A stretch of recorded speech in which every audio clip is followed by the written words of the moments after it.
బిడ్డలు వాక్య పట్టణముతో వాక్య ధ్యానముతో మిమ్మల్ని మహింపరిచిన విధానాన్ని బట్టి మీకు స్తోత్రాలు.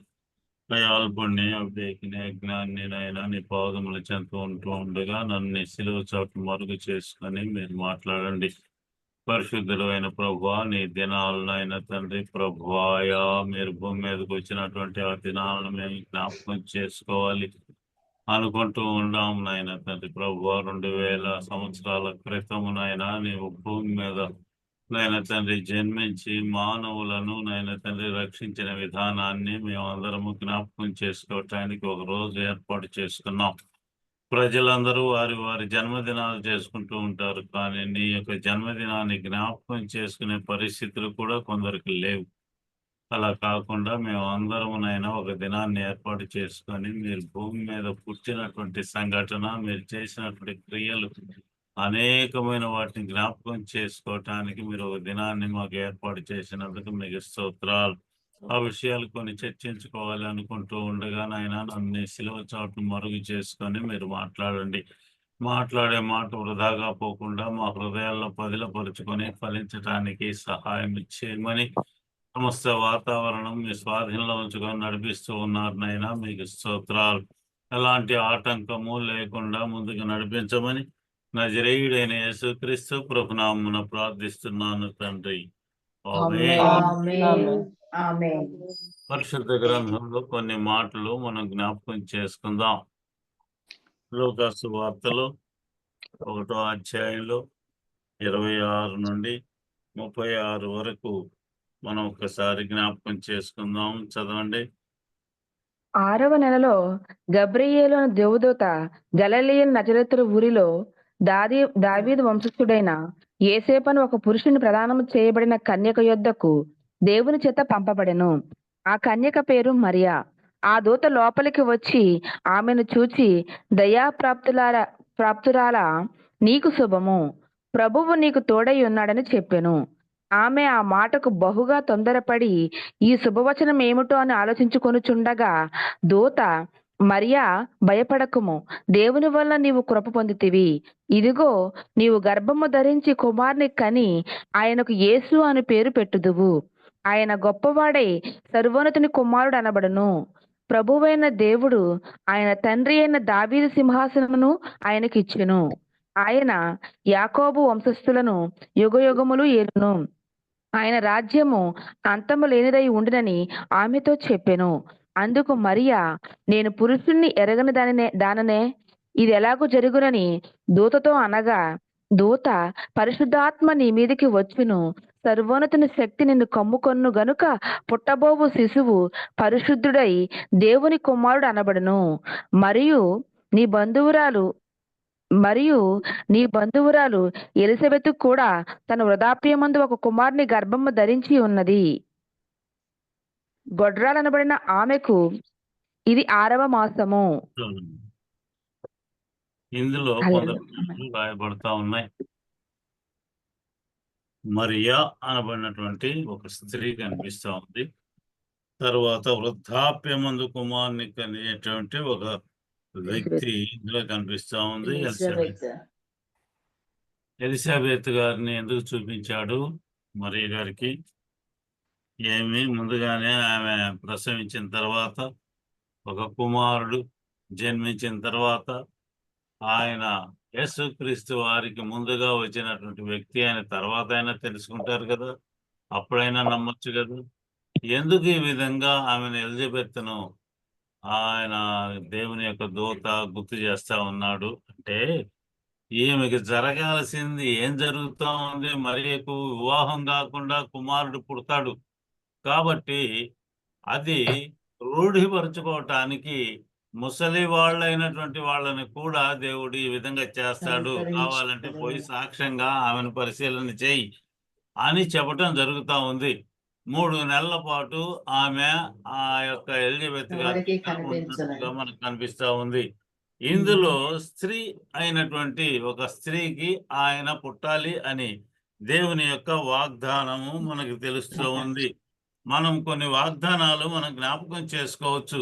యేసుక్రీస్తు వారు భూమి మీద పుట్టడానికి కొన్ని వాగ్దానాలు మనకు తెలుస్తా ఉన్నాయి. ఏంటయ్యా ఇవి అంటే, మనం ఆయన భూమి మీద పుట్టడానికి ముందు అనేకులైనటువంటి ప్రవచనాలు తెలియజేయబడ్డాయి. ప్రజలంటారు ఒక్కసారిగా పుట్టాడు ఈయన అని. ఒక్కసారిగా పుట్టినటువంటి వ్యక్తి కానే కాదు. ఆయన ఏంటయ్యా అంటే, భూమి మీదకి రాకముందు అనేకులైనటువంటి భక్తుల చేత చెప్పబడి ముందుగా ఆయన భూమి మీదకి వచ్చినట్లుగా మనకు కనిపిస్తా ఉంది. పరిశుద్ధ గ్రంథంలోని కొన్ని లేఖనాలు అవన్నీ కూడా ప్రవచనాలుగా చెప్పబడి, ఆ ప్రవచనాలు నెరవేర్పు జరిగిందా లేదా అని చివర్లో ఆయన ప్రాణం విడిచేటప్పుడు కూడా అది ఒక్కసారి జ్ఞాపకం చేసుకున్నట్లుగా కనిపిస్తా ఉంది. ఇంకా ఏమన్నా నెరవేర్చబడాలా అనేది కూడా ఆయన జ్ఞాపకం చేసుకొని సమాప్తమైంది అని చెప్పుకున్నాడు. అంటే తనను గురించి చెప్పబడినటువంటి అనేకమైన మాటలు, ప్రవచనాలు అన్నీ కూడా నెరవేర్చబడ్డాయి అని ఆయన గుర్తు చేసుకున్నాడు. ప్రజలకు కూడా గుర్తు చేయటం ఏంటంటే, విశ్వాసులకి నేను భూమి మీదకి రావటానికి గల కారణాలు, వచ్చి చేయవలసినటువంటి పనులు, తర్వాత నేను ఏ విధంగా మరణించాలి అనేది కూడా నాకు ముందుగా చెప్పబడ్డది. కాబట్టి నేను ఈ విధంగా చేశాను. ఏం జరుగుతుంది? నేను అన్ని సక్రంగా చేశానా లేదా అనేది నేను ఒక్కసారి గమనించుకుంటాను. ఇంకేమైనా చేయాల్సొస్తే నేను సిలువలో ఉండే నా మాట ద్వారా అన్నీ నెరవేరుస్తాననే ఉద్దేశం ఆయనకు కలిగి ఉండొచ్చు. అన్నీ నెరవేర్చాను అనే పరిస్థితి అందులో కనిపిస్తా ఉంది. ఇందులో మనం చూస్తే క్రీస్తు జన్మకు సంబంధించినటువంటి వాగ్దానాలు, వాటి యొక్క నెరవేర్పును గురించి కూడా మనం కొన్ని మాటలు తెలుసుకుందాం. పరిశుద్ధ గ్రంథంలో మొట్టమొదట ఆదాము గారి దగ్గర నుండి యేసుక్రీస్తు వారు పుట్టేటువంటి పరిస్థితి వరకు కూడా అన్నీ కూడా ప్రవచనాలు చెప్పబడి, ప్రవచనం అంటే ముందుగా చెప్పబడినటువంటివి. యేసుక్రీస్తు వారు భూమి మీదకి వస్తారు, ఆయన చేయాల్సినటువంటి కార్యక్రమాలు ఇలా ఉంటాయి అని ముందుగా చెప్పబడినటువంటి మాటలు ఇందులో కనిపిస్తూ ఉంటాయి. వాటిని ఒక్కసారి నెమరు వేసుకుందాం. అంటే ఆల్రెడీ ఇవన్నీ కూడా మనకి తెలిసినవే కాబట్టి మళ్ళీ ఒకసారి జ్ఞాపకం చేసుకుంటే బాగుంటుంది అనే ఉద్దేశం నాకు కలిగింది. కాబట్టి ఇందులో అంశాలు, అందులో ప్రవక్త యొక్క పేరు, అలాగే ప్రవచన వాక్యము ఎవరు చెప్పారు, తర్వాత దాన్ని నెరవేర్పు ఎప్పుడు జరిగింది అనేది కూడా మనము తెలుసుకొని తీరాల్సిందే.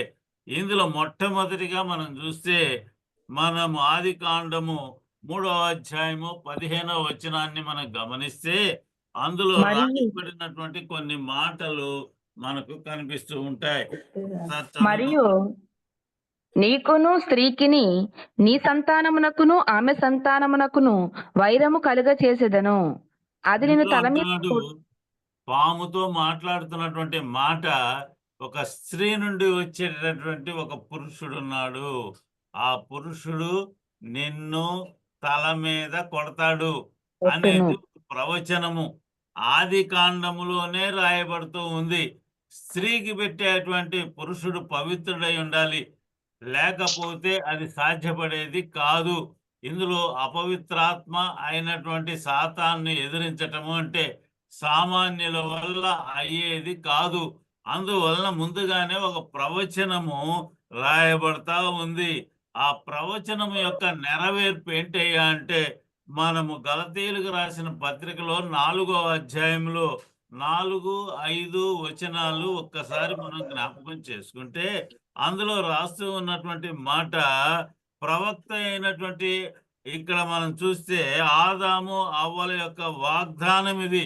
క్రీస్తు పూర్వము 4000 సంవత్సరాల క్రితం చెప్పబడినటువంటి మాట. యేసుక్రీస్తు వారు భూమి మీద పుట్టక ముందు 4000 సంవత్సరాల క్రితం ఆదాము అవ్వలకు తెలియచేసినటువంటి ఆ ప్రవక్తలైనటువంటి వాళ్ళు. ఆదాము గారు, అవ్వగారులు ప్రవక్తలే.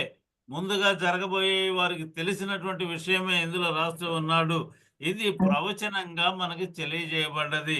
అది నెరవేర్పు ఎక్కడ జరిగిందయ్యా అంటే, గలతీయులకు రాసిన పత్రికలో 4వ అధ్యాయంలో 4, 5 వచనాలు మనం జ్ఞాపకం చేసుకుంటే, అందులో నెరవేర్పు జరిగింది అనేది మనం చదువుకోవచ్చు. చదవండి ఒకసారి. అయితే అయితే కాలము పరిపూర్ణమైనప్పుడు దేవుడు తన కుమారుని పంపెను. ఆయన స్త్రీ యందు పుట్టి మనము దత్తపుత్రులము కావాలనని ధర్మశాస్త్రముకు లోబడి ఉన్నవారిని విమోచించుటకై ధర్మశాస్త్రముకు లోబడిన వాడయ్యెను. మరియు ఇందులో మీరు అంటున్నాడు కుమారుల- ఆయన స్త్రీ యందు పుట్టాడు అని రాస్తా ఉన్నాడు. స్త్రీ యందు పుట్టినటువంటి ఆయన, అందువలన ఇందులో చెబుతున్నటువంటి అపవాదికి శిక్ష వేయాలి అంటే ఒక స్త్రీ అందే పుట్టాలి. స్త్రీ ఎలా ఉండాలో మనం చదువుకుందాం తర్వాత. ఈ స్త్రీకి పుట్టినటువంటి వాడు, మనం అందరం కూడా స్త్రీలకే కదా పుట్టింది, కానీ పురుషుడు ఉన్నాడు ఇక్కడ. కానీ ఆయనకి అక్కడ పురుషుడు లేడు. ఆయన పుట్టడానికి ఒక స్త్రీ వల్లనే పుట్టాలి.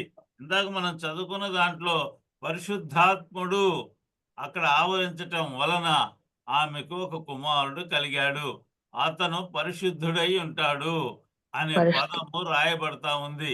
ఇందులో ఏమంటున్నాడు? కాలము పరిపూర్ణమైపోయింది, అప్పుడు దేవుడు తన కుమారుడిని భూమి మీదకి పంపాడు, అతను స్త్రీ వలన పుట్టాడు అని రాయబడతా ఉంది. ఆయన పుట్టకుండా ఒక్కసారిగా అదృశ్య రూపుడు కదా ఆయన, అలాగే సాక్షాత్కారం కూడా అందరికీ కనపడేటట్టుగా వచ్చినట్లయితే ఎలా ఉండేది? దేవుడని చాలా మంది నమ్మేవాళ్ళేమో. అందరూ కూడుకొని ఉన్నప్పుడు ఆయన మధ్యలో ప్రత్యక్షమైతే వాళ్ళు దేవుని కుమారుడు, లేదంటే దేవుడే మన మధ్యలోకి వచ్చాడని చెప్పుకోవచ్చు. కానీ ఆయన భూమి మీద పుట్టవలసి వచ్చింది. అనేకులైనటువంటి ప్రజలను మనం పరిశీలన చేస్తే పుట్టినటువంటి వాళ్ళు కొన్ని కార్యాలు, మంచి కార్యాలు చేసినటువంటి వాళ్ళని దేవుళ్ళు అంటా ఉంటారు. కానీ ఈయన చేసినటువంటి పనులు మానవులకు అతీతమైనటువంటివి, అసాధ్యమైనటువంటివి, మానవులు చెయ్యలేనటువంటివి అనేది మనం గమనించి తీరాలి. ఇంకొకటి ఏంటంటే యోబు గారి ద్వారా చెబుతూ ఉన్నాడు. క్రీస్తు పూర్వము 1520వ సంవత్సరములో యోబు గారు కనిపిస్తూ ఉంటారు. మనం చూస్తే యోబు గారు క్రీస్తు పూర్వము 1520 సంవత్సరాల క్రితము ఉన్నటువంటి వ్యక్తి. ఆయన ప్రవక్తగా ఉన్నటువంటి వ్యక్తి. వీళ్ళందరూ, నేను చెప్పేది వాళ్ళందరూ కూడా ప్రవక్తలు. అంటే దేవుడు వారికి దర్శనమిచ్చి దేవదూతల ద్వారా కానీ, దేవుని యొక్క వాక్కు వారికి వినిపించటం ద్వారా కానీ దేవుని యొక్క మాటలు తెలియచేయబడ్డాయి. వాళ్ళు ముందుగా జరగబోయే వాటిని ప్రవచించారు. ప్రవచనము అంటే అది ముందు జరిగే వాటిని తెలియచేయటము అనేది మనం జ్ఞాపకం చేసుకోవాలి. యోబు గ్రంథంలో 14వ అధ్యాయం 4వ వచనములో రాయబడినటువంటి ఒక చక్కని మాట అందులో ఉంటూ ఉంది. ఒక్కసారి జ్ఞాపకం చేసుకుందాం. యోబు గ్రంథం. పాప సహితులో నుండి ఆ, పాపరహితుడు పుట్టగలిగిన ఎంత మేలు! ఆ. అలాగున ఎవడును పుట్టలేరు. చదువుకుంటే ఇది పాప సహితుడు, మానవులందరూ కూడా పాపం చేసేవాళ్ళే అని క్రొత్త నిబంధనలో రాయబడతా ఉంది. ధర్మశాస్త్రం కూడా అదే ఘోషిస్తూ ఉంది. మానవులు అందరూ కూడా పుట్టటమే పాపంలో పుట్టారు, పెరిగేటప్పుడు పాపం చేస్తూనే ఉన్నారు, చనిపోయేటప్పుడు కూడా పాపంలోనే చచ్చిపోతా ఉన్నారు. అప్పటిదాకా రక్షకుడు భూమి మీదకి రాక ముందు మనుషులందరూ పాపములు క్షమించబడే మార్గము ఎరగక అందులోనే చనిపోయినట్లుగా మనకు కనిపిస్తూ ఉంది. అందువలన యోబు గారు అంటున్నారు, పాప సహితుడైనటువంటి ఒక మానవుని నుండి పాప రహితుడైనటువంటి ఒక వ్యక్తి భూమి మీదకి వస్తాడు. భూమి మీదకి వస్తే ఎంత గొప్పగా ఉంటది!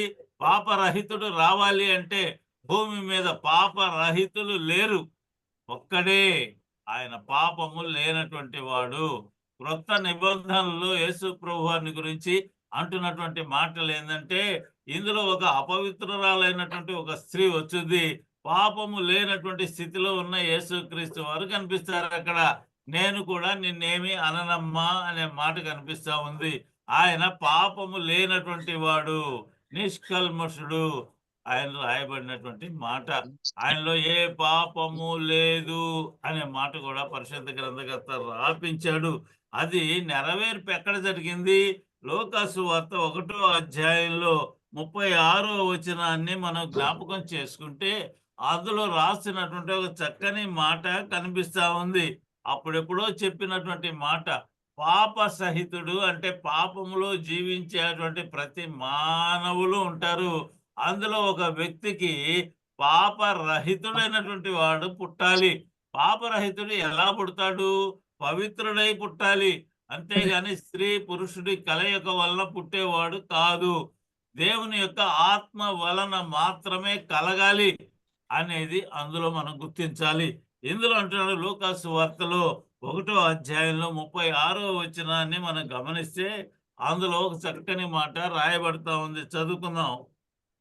దూత పరిశుద్ధాత్మ నీ మీదికి వచ్చును, సర్వోన్నతుని శక్తి నిన్ను కమ్ముకొను గనుక పుట్టబోవు శిశువు పరిశుద్ధుడై దేవుని కుమారుడు అనబడును.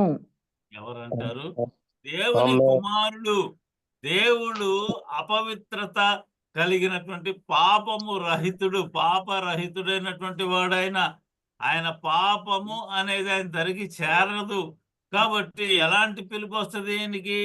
పుట్టినటువంటి వాడు పరిశుద్ధుడు గనుక ఆయన పాపరహితుడుగా భూమి మీద ఉంటాడు అనే మాట లూకా సువార్తలో రాయబడతా ఉంది. అలాగే ప్రవక్తలైనటువంటి వారు పత్రికల్లో రాయబడినటువంటి మాటలు ఆయన పవిత్రుడైనటువంటి వాడు అనే మాట కూడా రాయబడుతూ ఉంది అనేది మనం జ్ఞాపకం చేసుకోవాలి. అలాంటి వ్యక్తి భూమి మీదకి రావాలి అంటే ఎలా వస్తాడు? మనం చెప్పుకుంటున్నాం పవిత్రంగా వస్తాడు, పవిత్రంగా వస్తాడని, లేదంటే పాపము లేకుండా వస్తాడని, ఆయన వచ్చి సాతాను యొక్క తల పగలగొడతాడు అని అవన్నీ జ్ఞాపకం చేసుకుంటున్నాము. యెషయా గారు అంటున్నాడు, క్రీస్తు పూర్వము 740వ సంవత్సరంలో కొంతమంది ప్రవక్తలు ఒకే కాలానికి సంబంధించినటువంటి వాళ్ళు ఉంటారు. ఒకరే కాదు, వాళ్ళందరూ కూడా దైవభక్తి కలిగినటువంటి వాళ్ళు. ఒకరని మనం ఏం చెప్పలేము. ఒక కాలములో ఒక రాజు క్రింద పనిచేసేటువంటి వాళ్ళు, నీతి కలిగినటువంటి వాళ్ళు మనకు కనిపిస్తూ ఉంటారు. అలాగే రాజును వ్యతిరేకించినటువంటి వాళ్ళు కూడా మనకు కనిపిస్తూ ఉంటారు. ఇందులో ఒక వ్యక్తి యెషయా గారు ఉన్నారు. ఆ యెషయా గారు క్రీస్తు పూర్వము 740వ సంవత్సరము, క్రీస్తుకు పూర్వము లెక్కేసుకుంటే వెనక్కి అక్కడ 740వ సంవత్సరంలో యెషయా గారు బ్రతికున్నారు. ఆయన ద్వారా చెప్పబడినటువంటి మాట ఏంటయ్యా అంటే యెషయా గ్రంథము 7వ అధ్యాయము 14వ వచనాన్ని మనం జ్ఞాపకం చేసుకుంటే అందులో రాయబడినటువంటి మాటలు కొన్ని కనిపిస్తూ ఉంటాయి. చదువుకుందాం. కాబట్టి ప్రభువు తానే ఒక సూచన మీకు చూపును, ఆలకించుడి. కన్యక గర్భవతి అయి కుమారుని కని అతనికి ఇమ్మానుయేలని పేరు పెట్టును. చాలు. చదవండి. ఇందులో అంటున్నాడు, ఒక సూచిక క్రియను మీకోసం దేవుడు ఏర్పాటు చేస్తాడు.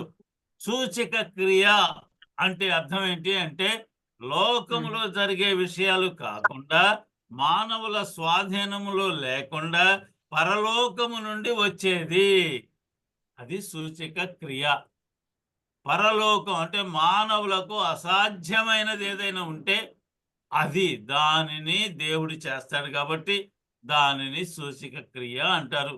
అనేకులైనటువంటి వాళ్ళు యాజకులు, ప్రధాన యాజకులు, అలాగే శాస్త్రులు, పరిసయ్యులు, సద్దూకయ్యులు యేసుక్రీస్తు వారి దగ్గరకు వచ్చారు.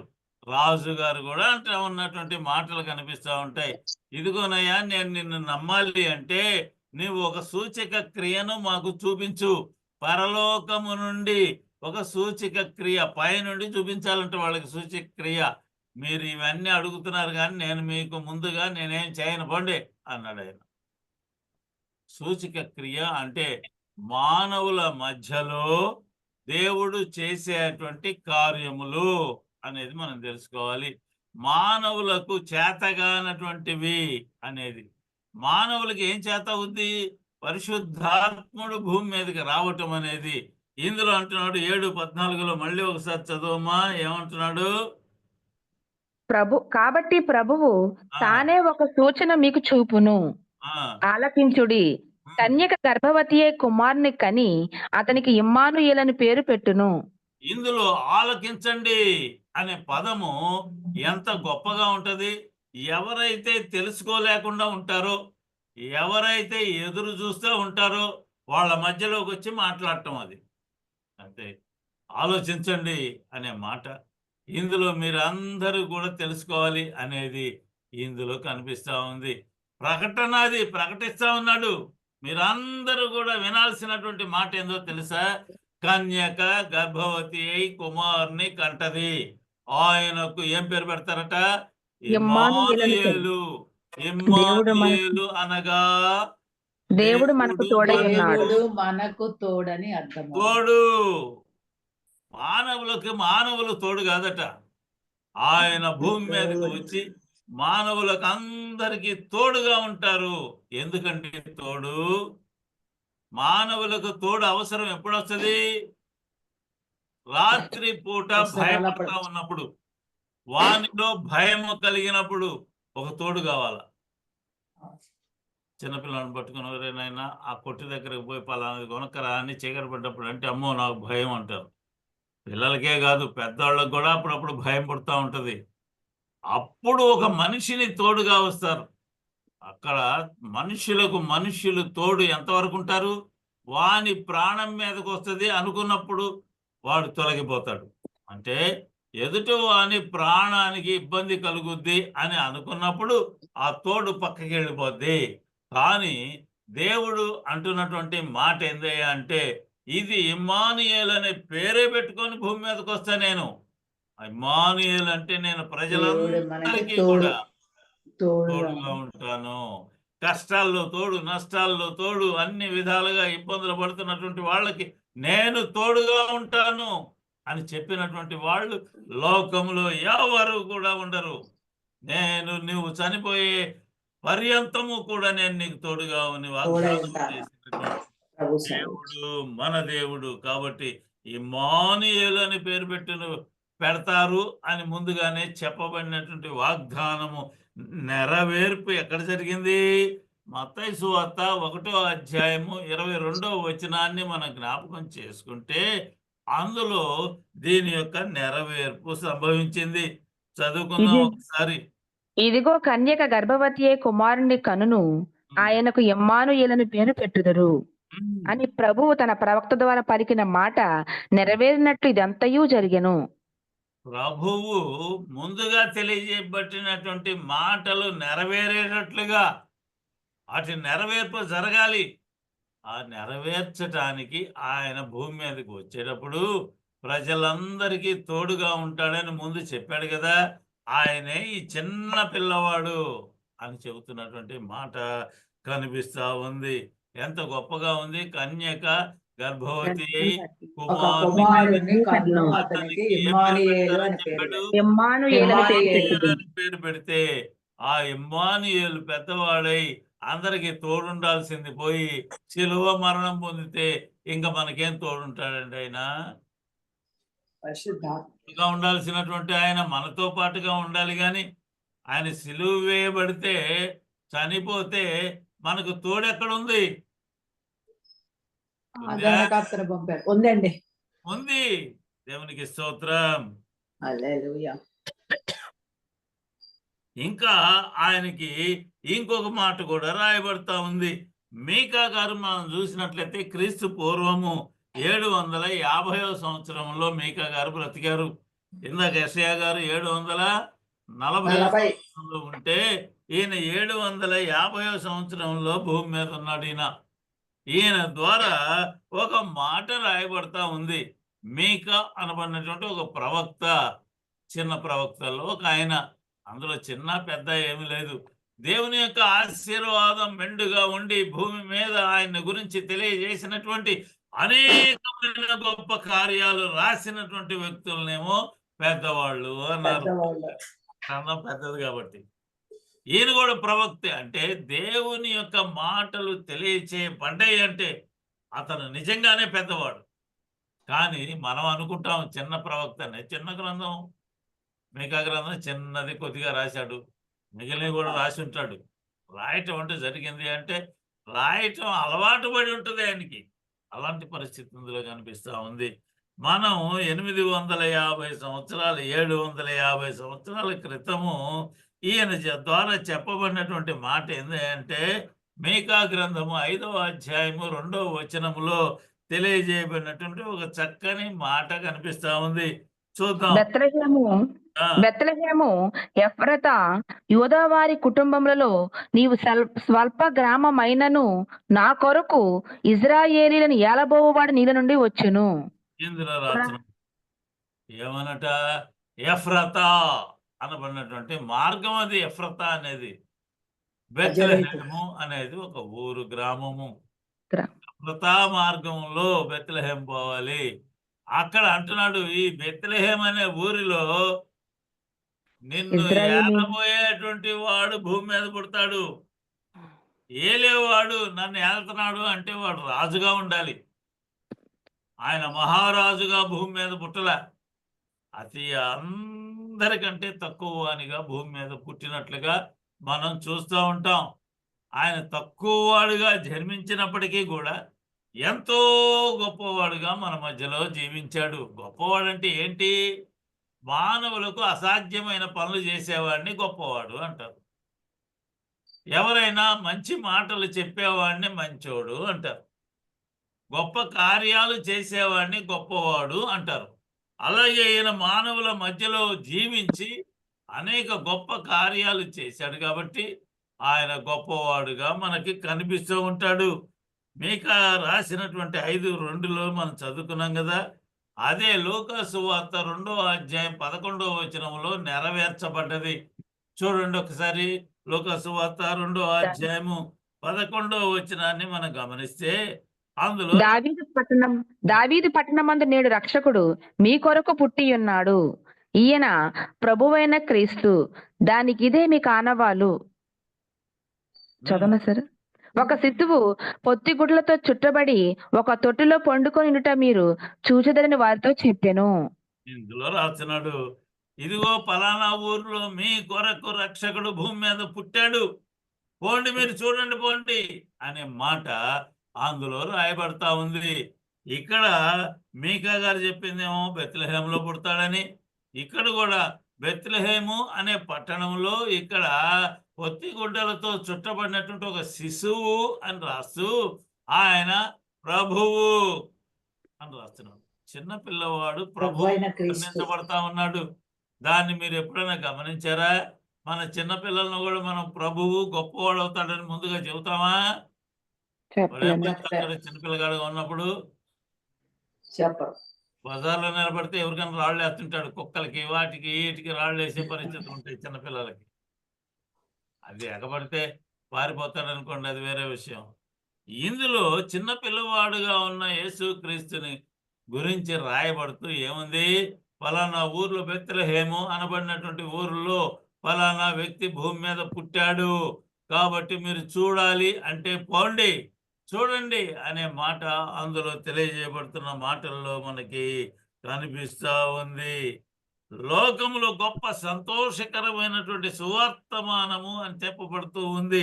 మనం చూస్తే యెషయా గారి ద్వారా మనం చదువుకుంటే, మత్తయి 4 సువార్తలు ఉన్నాయి కదా, ఆ 4 సువార్తల్లో ఉన్న ప్రవచనాలు అన్నీ కూడా యెషయా గ్రంథంలో కనిపిస్తూ ఉంటాయి.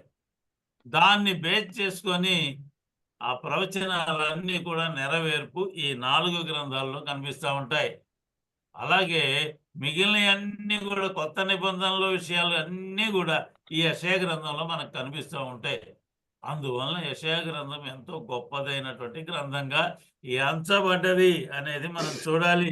ఇందులో యెషయా గారు అంటున్నారు, 61వ అధ్యాయం 1 నుండి 3వ వచనం వరకు మనం చదువుకుంటూ పోతే అందులో రాయబడినటువంటి మాటలు మనకు కనిపిస్తూ ఉంటాయి. చదువుకుందాం యెషయా గ్రంథంలో. ప్రభువగు యెహోవా ఆత్మ నా మీదకు వచ్చి ఉన్నది, దీనులకు సువర్తమానం ప్రకటించుటకు యెహోవా నన్ను అభిషేకించెను. నలిగిన హృదయము గల వారిని దృఢపరచుటకును, చెరలోనున్న వారిని విడుదలను, బంధింపబడిన వారికి విముక్తిని ప్రకటించుటకును, యెహోవా హితవత్సరమును మన దేవుని ప్రతిదండ దినమును ప్రకటించుటకును, దుఃఖాక్రాంతులందరినీ ఓదార్చుటకును, సియోనులో దుఃఖించు వారికి ఉల్లాస వస్త్రములు ధరింప చేయుటకును, బూడిదకు ప్రతిగా పూదండను, దుఃఖమునకు ప్రతిగా ఆనంద తైలమును, భారభరితమైన ఆత్మకు ప్రతిగా స్తుతి వస్త్రమును వారికిచ్చుటకు ఆయన నన్ను పంపి ఉన్నాడు. యెహోవా ఆయన వచ్చినటువంటి పరిస్థితుల్లో ఆయన ఏమేం పనులు చేస్తాడో కూడా ముందుగా తెలియజేయబడతా ఉంది. మనం చదువుకుంటా పోతే, లేదంటే ఆయన గురించి తెలుసుకుంటా పోతే ఈ విషయాలన్నీ కూడా నెరవేర్చబడ్డాయి. పరిశుద్ధ గ్రంథకర్త అంటారు లూకా సువార్త 4వ అధ్యాయంలో 16వ వచనాన్ని మనం చదువుకుంటే దాని యొక్క నెరవేర్పు ఎలా ఉంది. ఇది ప్రవచనము. యేసుక్రీస్తుగా ఆయన భూమి మీదకి వచ్చినప్పుడు ఆయన ఏమేం పనులు చేస్తాడో ముందుగానే తెలియజేయబడతా ఉంది. క్రాంతులు, దుఃఖంలో ఉన్నటువంటి వాళ్ళని అనేక రకాలైనటువంటి ప్రజలు మనకు కనిపిస్తుంటారు. ఒక్కసారి మనం బయటికి పోయి చూస్తే అక్కడ నిలబడితే మనం నిలబడలేము. బజార్లో ఎప్పుడు కూడా పొరుగురు పోయామంటే పరిగెత్తుళ్ళు. అటు బాను ఇటు బాను హడావుడి జీవితం, ఏదో ఒకటి కొనుక్కోవాలని, లేదంటే ఏదో ఒకటి చేయాలనే బజార్కి వస్తారు, లేకపోతే రారు కదా. అందరి జీవితాలు హడావుడి జీవితాలే. ఒకసారి నిలబడి చూడండి, కాస్త నిలబడి మాట్లాడేవాళ్ళు కూడా ఉండరు. ఎవరు బ్రతుకులు వాళ్ళు పరిగెత్తుతూ ఉండే జీవితాలు. ఒక పల్లెటూళ్ళలోనే కూర్చొని ప్రశాంతంగా మాట్లాడుకునేది. ఇందులో ఆయన గురించి మాట్లాడుతుంది ఏందయ్యా అంటే, ఆయన భూమి మీదకి వచ్చి చేయాల్సినటువంటి క్రియలు ఏమన్నా ఉంటే అది ప్రవచన వాక్యంగా ముందుగా తెలియజేయబడ్డది. మనం చదువుకుంటూ పోతే 4వ అధ్యాయం లూకా సువార్తలో 16వ వచనాన్ని మనం జ్ఞాపకం చేసుకుంటే అందులో రాయబడినటువంటి ఒక చక్కని మాట ఉంది. చదువుకుందాం. ప్రభువు ఆత్మ తరువాత ఆయన తాను పెరిగిన నజరేతునకు వచ్చెను. తన వాడుక చొప్పున విశ్రాంతి దినమందు సమాజ మందిరంలోనికి వెళ్లి చదువుటకే నిలిచి ఉండగా ప్రవక్త అయిన యెషయా గ్రంథం ఆయన చేతికి ఇయ్యబడెను. ఆయన గ్రంథం విప్పగా, ప్రభువు ఆత్మ నా మీద ఉన్నది, బీదలకు సువార్త ప్రకటించుటకై ఆయన నన్ను అభిషేకించెను. చెరలోనున్న వారికి విడుదలను, గ్రుడ్డి వారికి చూపును కలుగునని ప్రకటించుటకును, నలిగిన వారిని విడిపించుటకును, ప్రభువు హితవత్సరం ప్రకటించుటకును ఆయన నన్ను పంపి ఉన్నాడు ఎంతో అని వ్రాయబడిన గొప్పగా చోటు. దానిని బేస్ చేసుకొని ఇక్కడ రాస్తున్నాడు, మీ ఎదుట ఇదంతా నెరవేర్చబడ్డది అని కూడా వాళ్ళని హెచ్చరిక చేస్తా ఉన్నాడు. ఎప్పుడు విశ్రాంతి దినం నాడు వాళ్ళు ఏం చేస్తున్నారు? సమాజ దేవుని యొక్క మందిరం గ్రంథాన్ని చదువుతున్నారు. విశ్రాంతి దినము అని అప్పట్లో ఉంది. ఇప్పుడు పరిశుద్ధమైనటువంటి దినము. ఎందుకని? యేసుక్రీస్తు వారు తిరిగి లేచిన దాన్ని జ్ఞాపకం చేసుకోవటానికి ఆ దినాన్ని మనం ఏర్పాటు చేసుకున్నాము. దేవుడు దాన్ని అభిషేకించాడు. ఆ దినము పరిశుద్ధమైనటువంటి దినము.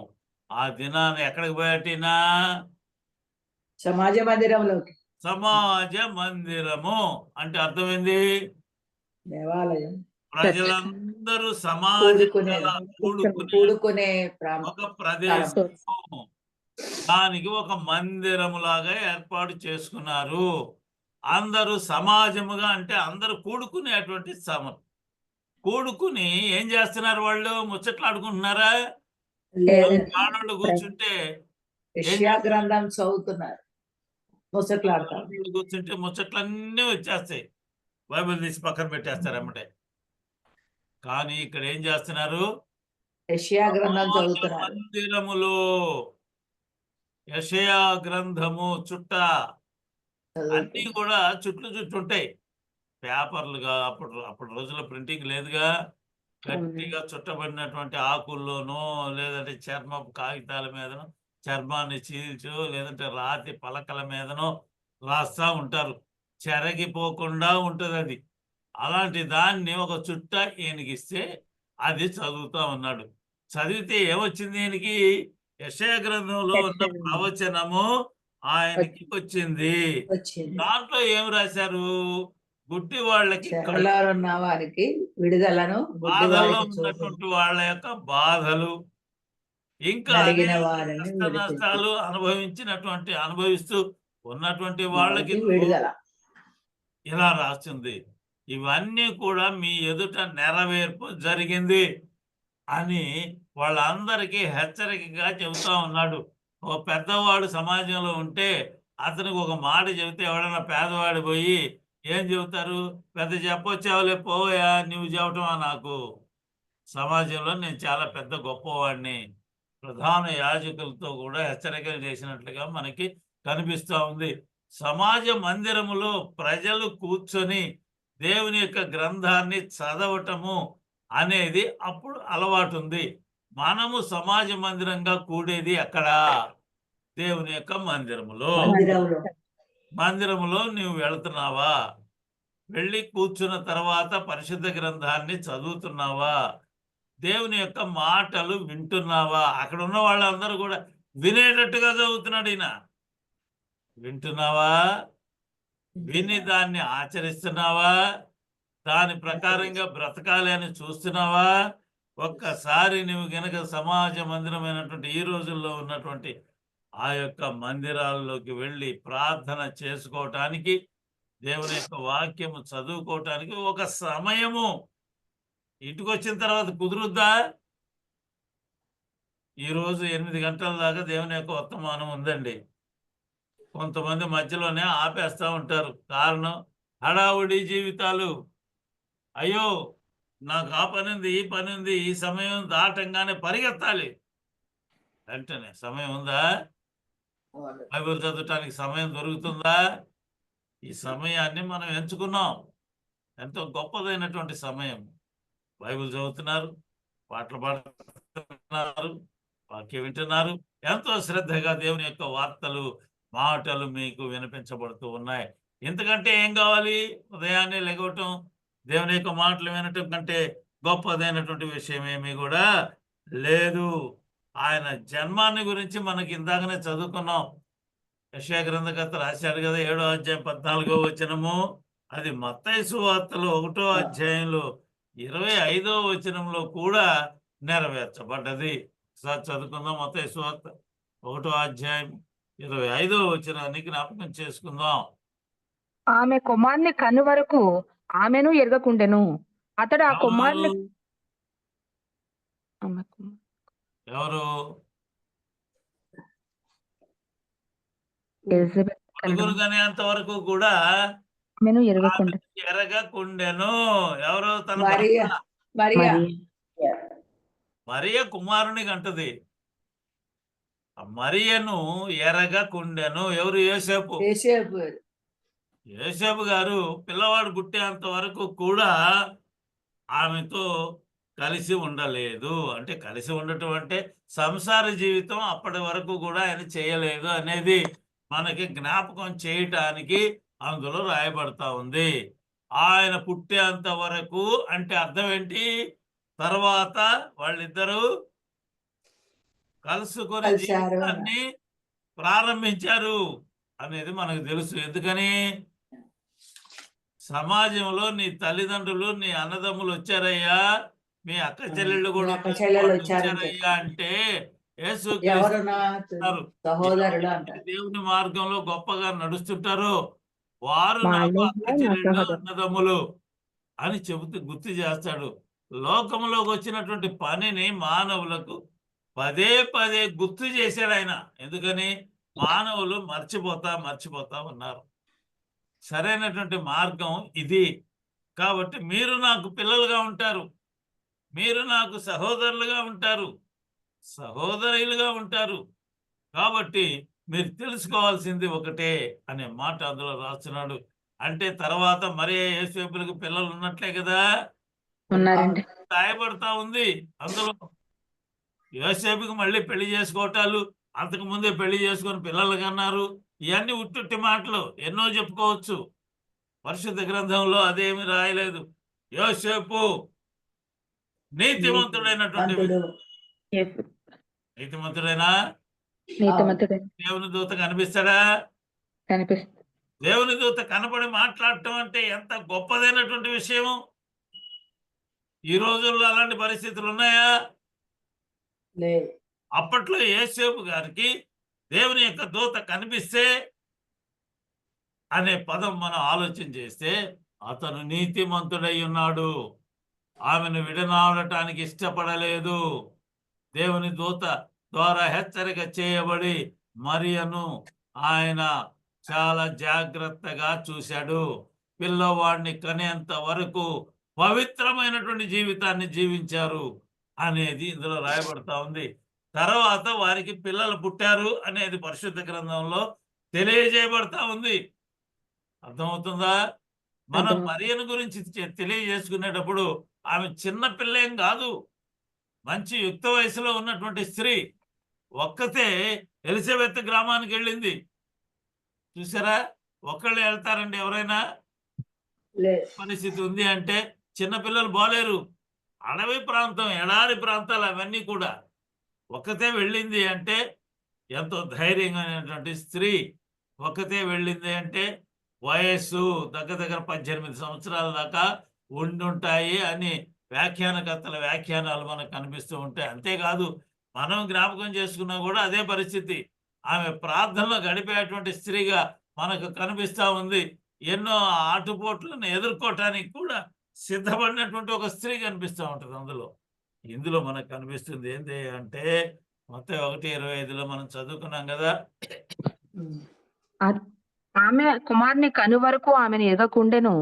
అతడు ఆ కుమారుని కుమారునికి యేసు అని చాలా పేరు. జాగ్రత్త పరుడు. అతడు ఆ దేవుని కుమారునికి యొక్క యేసు అని మాటల నెరవేర్పు వరకు కూడా ఆమెను ఎరగకుండెను అనే మాట అందులో రాయబడతా ఉంది. ఇంకా మనం మోషే గారి ద్వారా మనం చదువుకుంటూ పోతే ఇర్మియా గారు కూడా ఒక ఆయన కనిపిస్తూ ఉంటారు. క్రీస్తు పూర్వము 620వ సంవత్సరంలో ఇర్మియా గారు ఉంటారు. అంటే ఏంటి, క్రీస్తు పూర్వము 740 అయితే క్రీస్తు పూర్వము 620 అంటే యెషయా గారి తర్వాత వచ్చినటువంటి ఆయన ఈ ఇర్మియా గారి ద్వారా కూడా రాయబడతా ఉంది. 31వ అధ్యాయం 15వ వచనము ఇర్మియా గ్రంథంలో రాయబడినటువంటి మాట కనిపిస్తా ఉంది. అలాగే మోషే గారి ద్వారా ఆది కాండంలో మనం చదువుకుంటే 35వ అధ్యాయం 19, 20 వచనాలు కూడా మనకి ఏం రాస్తాయి, బెత్లెహేములో పిల్లలు వధించబడతారు అని వధించమని అంగలార్పు. అంగలార్పు వినపడుతుందంట ప్రజలకి. చిన్న పిల్లల్ని చంపేస్తే ఒక ఇంట్లో పుట్టినప్పుడు చనిపోతే ఒక బాధ, పెరుగుతూ ఉన్నప్పుడు చనిపోతే ఒక బాధ, పెరిగిన యవ్వనస్తుడు చనిపోతే ఇంకొక బాధ, వృద్ధాప్యంలో ఉన్నటువంటి వాళ్ళు చనిపోతే ఇంకొక రకమైన బాధ మానవులకు కలుగుతుంది. ఎప్పుడైనా విచారించారా, ఆలోచించారా మీరు? చిన్న పిల్లవాడు పుట్టంగానే చనిపోతే ఆ బాధ కొద్ది రోజులే ఉంటది. చిన్నపిల్లవాడు కొంచెం పెరిగిన తర్వాత తాను చేసేటువంటి పనులన్నీ జ్ఞాపకం చేసుకుంటూ తల్లిదండ్రులు ఏడుస్తూ ఉంటారు కాబట్టి ఇంకొంచెం ఎక్కువ బాధ కలుగుద్ది. యవన ప్రాయంలో పిల్లలు చనిపోతే భయంకరమైనటువంటి వేదన మానవులకు కలుగుతుంది. ఎందుకని యవన ప్రాయంలో ఒక తోడు తల్లిదండ్రులకి అవసరం అవుద్ది. ముసలోళ్ళు అయి ఉంటారు కదా వీళ్ళు, 30 సంవత్సరాల వయసు అంటే వీళ్ళకి 50 సంవత్సరాల వయసు దాటిపోయి ఉంటుంది. ఇప్పట్లో 30 ఏళ్ళకు కూడా కొండ నొప్పులు వస్తున్నాయి, అనేక జబ్బులు వస్తున్నాయి, భయంకరంగా ఉంటారు వాళ్ళు. అలాంటి పరిస్థితుల్లో యవ్వనస్తులు చనిపోతే వర్ణనాతీతంగా ఉంటుంది. అది కూడా పెళ్ళైనప్పుడు చనిపోతే భార్య, పిల్లలు వగైరా తల్లిదండ్రులు ఎంత విచారపడతారు, భయంకరమైనటువంటి వేదన. ముసలోళ్ళు చచ్చిపోయారు అనుకో, కోడళ్ళు ఏమంటారు వెంటనే, అమ్మయ్యా ఏమనుకుంటారు? ముసలోళ్ళు చచ్చిపోతే ఏమంటారండి కోడళ్ళు, భారం తగ్గిపోయిందిరా బాబు, ఇప్పుడు దాకా చంపేసింది ముసలిది అంటుంటారు అన్నమాట. అలాంటి పరిస్థితుల్లో మనం చాలా చూస్తూ ఉంటాం. పైకి మాత్రం ఏడుస్తూనే ఉంటారు, లోపల మాత్రం అనుకుంటూ ఉంటారు అమ్మయ్యా అని. ఎంత బాగా రాస్తున్నాడు. ఇందులో రాసినటువంటి మాట బెత్లెహేములోని పిల్లలు వధించబడటము మోషే గారి ద్వారా క్రీస్తు పూర్వం 1750వ సంవత్సరంలోనే రాయబడతా ఉంది. ఆది కాండంలో మనం చదువుకుంటే 35వ అధ్యాయం 19, 20వ వచనాలను, 48వ అధ్యాయం 7వ వచనంలో కూడా ఈ మాటలు రాయబడతా ఉన్నాయి. అది నెరవేర్పు ఎప్పుడు జరిగింది? మత్తయి సువార్త 2వ అధ్యాయంలో 18వ వచనాన్ని మనం జ్ఞాపకం చేసుకుంటే అందులో నెరవేర్పు సంభవించింది. ఒక్కసారి రాహేలు తన పిల్లల విషయమై ఏడ్చుచు వారు లేనందున ఓదార్పు నందునల్లక ఉండెను. ఓదార్పు అసలు ఓదార్చలేని పరిస్థితి తల్లినైతే. రామాలో అంగులార్పు వినబడెను, రామాలో అంగలార్పు వినబడెను, ఏడ్పును మహారోధ ధ్వనియు కలిగెను. మొదటి సంవత్సరం, 2వ సంవత్సరం, 2 సంవత్సరాల లోపు ఉన్నటువంటి పిల్లలందరినీ చంపేయమని రాజు యొక్క ఆజ్ఞ. వధించాడు. చంపేస్తే ప్రజల్లో ఏమవుతుంది? విప్లవం వస్తుంది.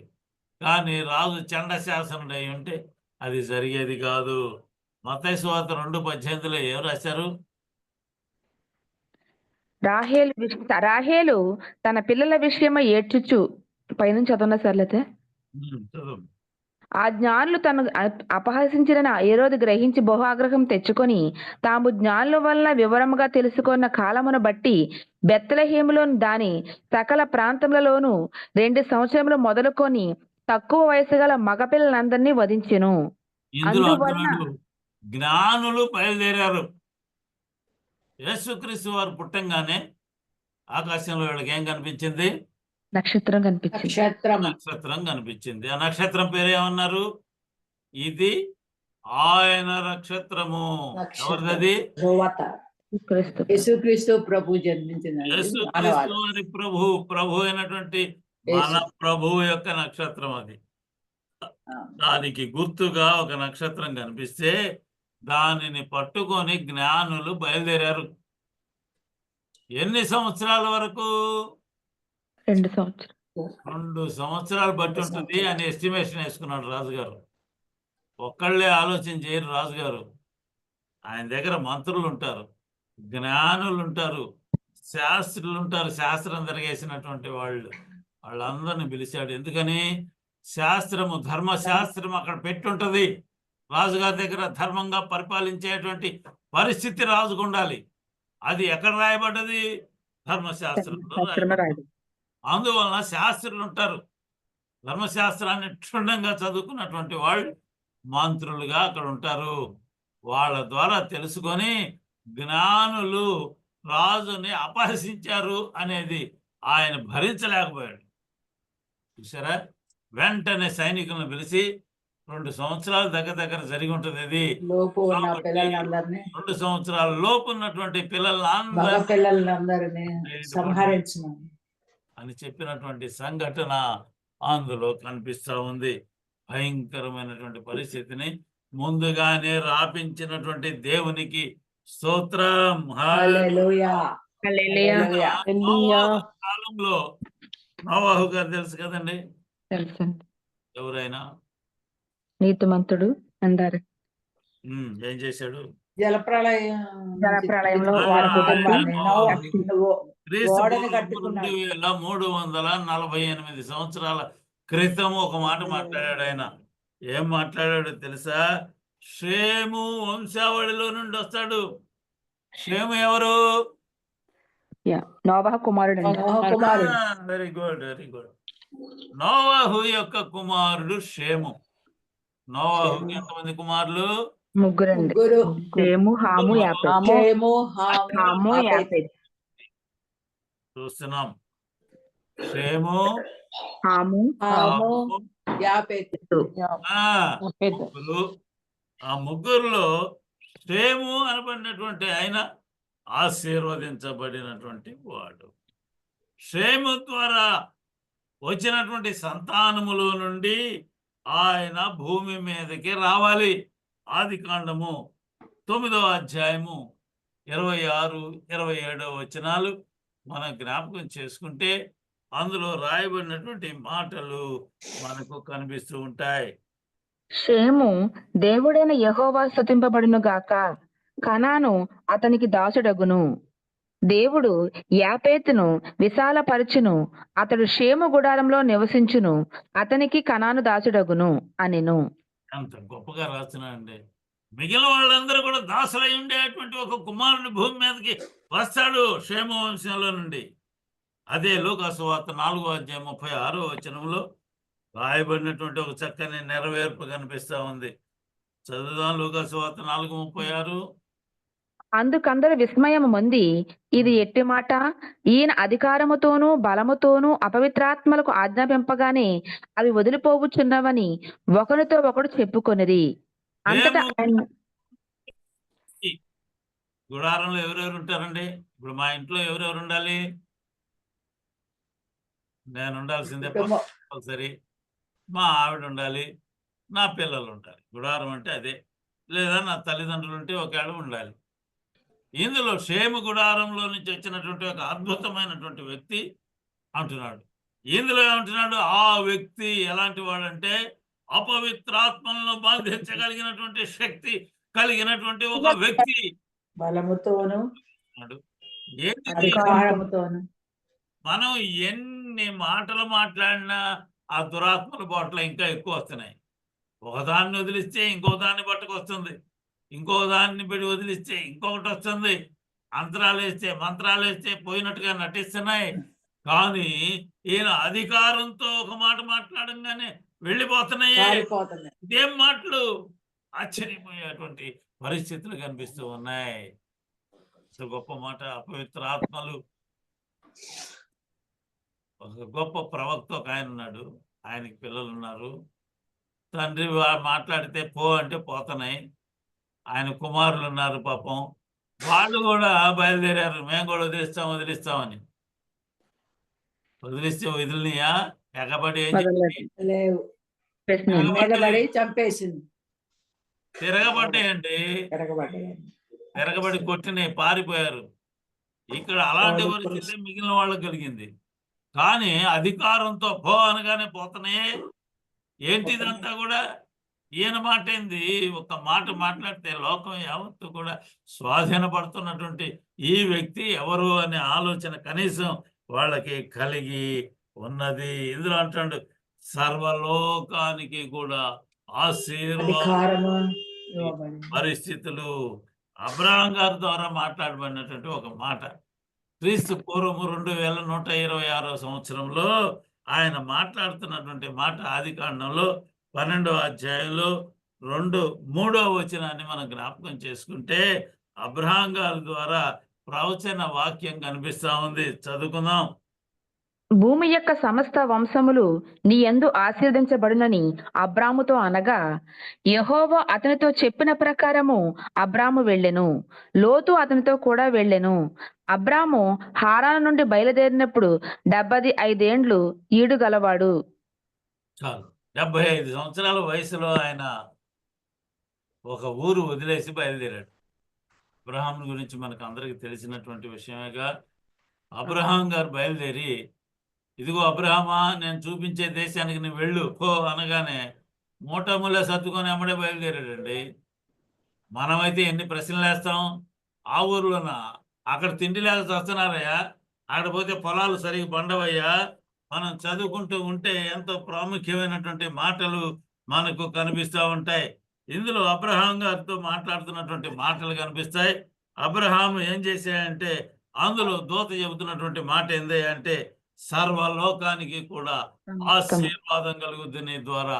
ఎందుకని అంటే 75 సంవత్సరాల వయసులో ఉన్నటువంటి ఆయనకు ఆయన సహోదరుడు కుమారుడు కూడా పక్కనున్నాడు అని గుర్తు చేస్తున్నాడు మానవులకి. ఎవరైనా? లోతు, అబ్రహాము పెంపుడు కొడుకు. పిల్లలు లేకపోతే ఏం చేస్తారు? పెంచుకుంటూ ఉంటారు. ఆ లోతును పెంచుకున్నాడు అబ్రహాం, దగ్గరగా పెట్టుకున్నాడు. ఎంతో గొప్పగా కనిపిస్తా ఉంది. చూసారా? ఇందులో అంటున్నాడు, నీ ద్వారా సకల లోకము ఆశీర్వదించబడుద్దయ్యా అని అబ్రహాముకు చెబితే ఎవరన్నా నమ్ముతారండి? 75 సంవత్సరాల వయసులో నాకు పిల్లలు లేరు, ఏం లేరు, నా వంశమే ఎక్కడి నుంచి వస్తుంది పిల్లలు లేకపోతే వంశము అనే ఆలోచన అతనికి కలిగి ఉండాలి. అయినా సరే బయటికి చెప్పుకోవాలా. దేవుడు ఏమైనా చేయటానికి సమర్థుడు. 7వ అధ్యాయం 1వ వచనం ఎంత చక్కగా రాస్తున్నాడు. అబ్రహాంతో మాట్లాడుతున్నాడు దేవుడు. యెహోవా ఈ తరము వారిలో నీవే నా ఎదుట నీతిమంతుడివై ఉండుట చూచితిని గనుక నీవును నీ ఇంటి వారును ఓడలో ప్రవేశించుడి. ఆదికాండము 17వ అధ్యాయము 17:7. అబ్రాము 99 ఏండ్ల వాడైనప్పుడు యెహోవా అతనికి ప్రత్యక్షమై, నేను సర్వశక్తిగల దేవుడను, నా సన్నిధిలో నడుచుచు నిందారహితుడివై ఉండుము. ఎంత చక్కగా రాస్తున్నాడు. దేవుడు ఎలాంటి వాడట గుర్తు చేస్తున్నాడు. సర్వశక్తి కలిగినటువంటి దేవుణ్ణి నేను. నా ఎదుట నువ్వు ఎలా ఉండాలి? ఈ తరములో అందరికంటే నీవు నిందారహితుడుగా జీవించు. అంత గొప్పవాడు నువ్వు. అందువల్ల నేను నిన్ను ఆశీర్వదించబోతున్నాను. యోహాను సువార్త 4వ అధ్యాయం 42వ వచనాన్ని ఒక్కసారి జ్ఞాపకం చేసుకుంటే మనం అందులో చాలా ప్రాముఖ్యమైనటువంటి మాటలు మనకు తెలుస్తూ ఉంటాయి. 22. మా సమయం మట్టుకు అయిపోతా ఉంది కాబట్టి దీంతో ఆపేద్దాము. యోహాను సువార్త 4వ అధ్యాయం 42వ వచనం మనం చూస్తే ఎంత మా మట్టుకు మేము విని ఈయన నిజముగా లోకరక్షకుడని తెలుసుకొని నమ్ముచున్నామనిరి. ఉమ్, అంతే ఉంది. ఈ నిజంగా లోకరక్షకుడు. అసలు మొట్టమొదట్లోనే మనం చదువుకుంటూ పోతే గొర్రెల కాపర్లతోటి మాట్లాడుతున్నాడు. ఏమని దూత మాట్లాడుతున్నటువంటి మాట ఏమంట? సర్వలోకానికి సంతోషకరమైనటువంటి సువార్తమానాన్ని నేను మీకు మీకు తీసుకొచ్చి తెలియజేస్తా ఉన్నాను. సర్వలోకము ఆశీర్వదించబడటానికి దేవుడు భూమి మీదకి వచ్చాడు. ఈ ఆయన లోకానికి వచ్చి ఉన్నారు. ఆశీర్వదించబడాలి. ఎప్పుడు ఆశీర్వదించబడుతున్నామంటే ప్రజలందరూ రక్షణ మార్గంలో నడిచినప్పుడు మార్గాల్లో దేవుని యొక్క ఆశీర్వాదము వారిపై కుమ్మరించబడుతుంది కుమ్మరించబడుతుంది. అనేది మనం తెలుసుకొని తీరాలి అనేది ప్రస్తుతానికి 9 మాటలు మనం జ్ఞాపకం చేసుకున్నాం. ఇంకొక సమయం ఉంటే దేవుడు సమయం ఇస్తే ఆ మాటలు కూడా ఇంకా కొన్ని మనం జ్ఞాపకం చేసుకుందాము అనేది మీకు అందరికి తెలియచేస్తూ ఈ నా మాటలు ముగిస్తాను. దేవుడి కొద్ది మాటల్ని మన వెనుకడిలో దీవించుగాక. ఆమేన్. ఆమేన్. ఆమేన్. ఆమేన్.